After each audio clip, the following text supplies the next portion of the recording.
This is Bob Serling for 10-Minute Tips for Maximum Health, and today I'm talking with Dr. Stephen Masley.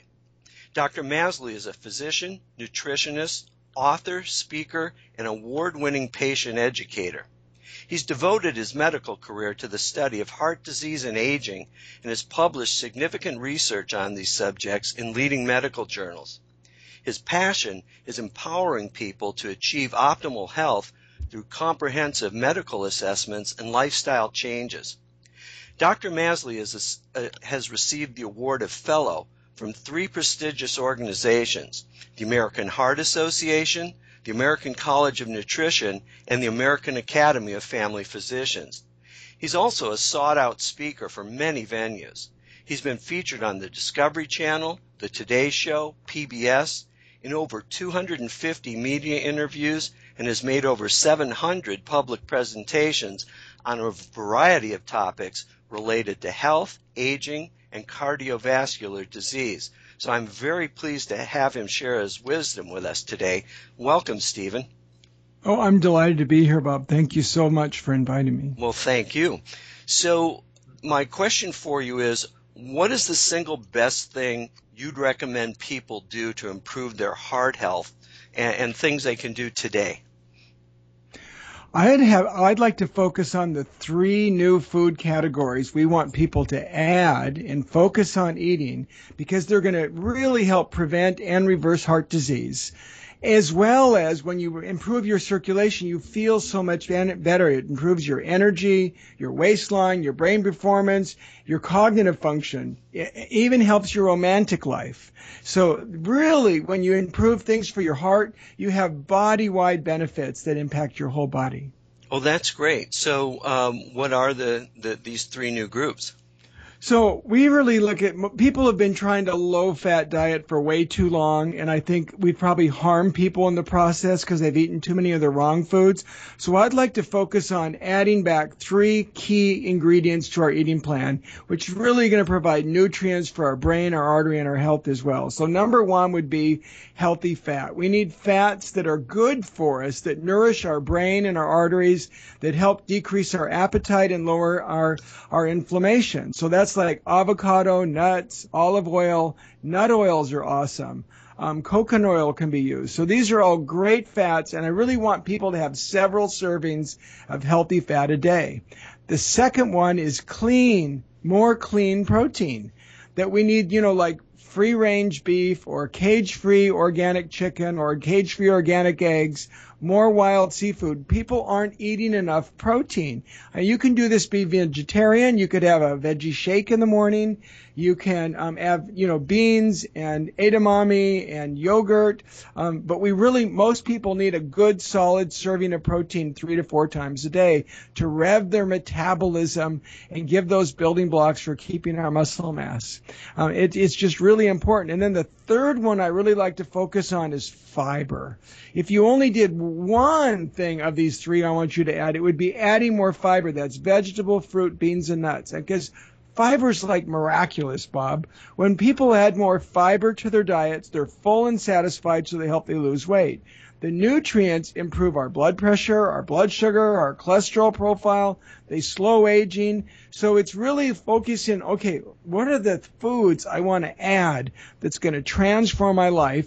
And by focusing on that at each meal, that I want people to get healthy fat, more clean protein, and more fiber, vegetable, fruit, beans, and nuts, we can really transform the health of millions of people today. Wow, that's great. Now, let me ask you a question, and this is kind of personal to my own experience. I've noticed on weeks when I really concentrate on adding a lot more beans to my diet, I also tend to lose weight. Is that a natural side effect of adding more fiber? Well, beans are high in fiber, and they're a decent source of protein. But the fiber is very filling, and beans, any kind of bean, black bean, red bean, lentils, garbanzos, all of them are super at helping block elevated blood sugar levels. So people have high blood sugar, it improves cholesterol.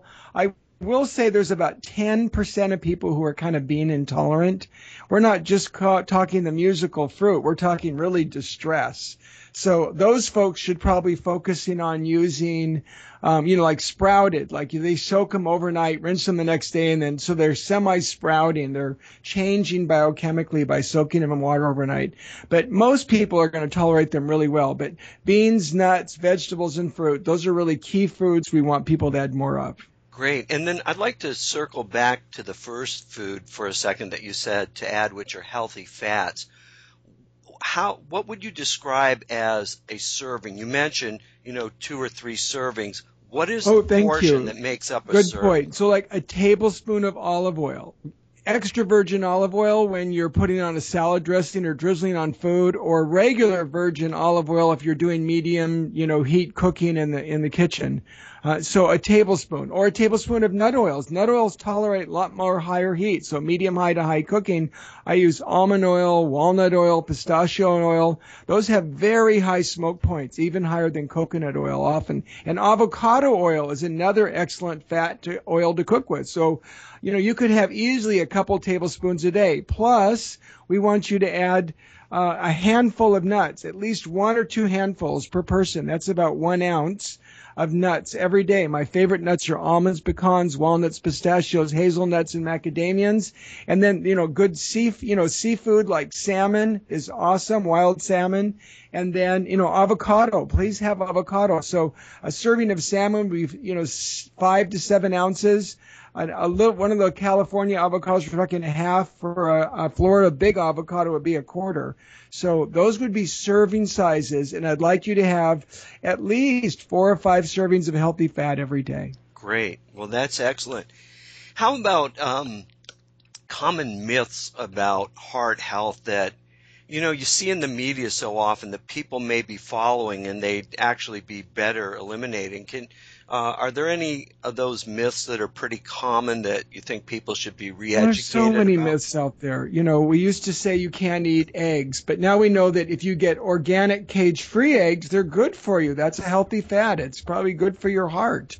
That, we talked about low fat. Well, that's just been proven to be wrong in recent research, that the low fat was not the way to go for your heart. The number one cause of heart disease is too much sugar, and people really need to cut the sugar out of their diets. You'll notice when I said fiber, I didn't mention anything with flour. There's no bread. I didn't mention that at all. So I'm focusing on fiber as vegetable, fruit, beans, and nuts. All those flour and sugar sources should come out because that's the number one cause for heart disease today. Well, that's great. And just one other quick question, because you mentioned the breads and grains. What is your opinion of cutting gluten out of the diet? Well, 20% of the population makes antibodies to gluten. It's almost like an autoimmune disease. It's a very serious, harmful process. So I'm not saying everybody needs to give up gluten, but almost anybody who has chronic unexplained health issues, whether they're cognitive dysfunction, thyroid problems, joint issues, gastrointestinal problems, give up gluten for a month, and there's testing out there you can do, like Cyrex lab testing, to clarify, are you gluten intolerant? Is this an autoimmune issue for you? And if it is, you need to totally avoid all gluten products. So I think it's very important. I'm not at the point I'm going to say everybody in the country can't eat it, but really, I wouldn't recommend any source of wheat in flour anyway, because flour is just like sugar. So if you took all the flour out, there would hardly be any wheat left, period. But for some people, this is a very serious health issue. But for everybody, I think everybody would be better off if we gave up all sorts of flour in our diet. Great. Well, this has just been an excellent session, and you've provided so much great information. Can you take a minute and tell people how they can find out more about you and what you do? Well, yes, absolutely. So please visit my website. And I've got a couple you could visit at, and it's hearttuneup.com, hearttuneup.com, or you can go to drmasley.com, drmasley.com, and we've got a I've got some free gifts for your listeners. So when they listen in and they go to the website, they can click and add on, and I'm going to send them a series of gifts to help them take some immediate steps for additional information they can do to improve their health. These are free, useful information that your listeners can immediately access so they can get started on ways to turn back the clock on aging, improving their energy, their waistline, their romantic function, and preventing heart disease all at the same time. Well, that's excellent. Thank you so much. And I just want to say, when I was browsing through your site, your recipe section is unparalleled. It was fantastic. Well, thank you. I did do a chef internship at the Four Seasons. My goal is to help people add healthy food that's delicious. It's so awesome. They're going to want to eat it every day, and their friends and family are going to love it, and their recipes are easy to make. So that's really the goal behind the whole Heart Tune-Up program.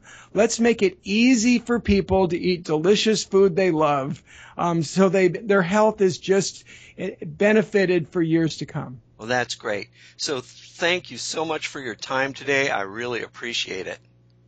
Thank you.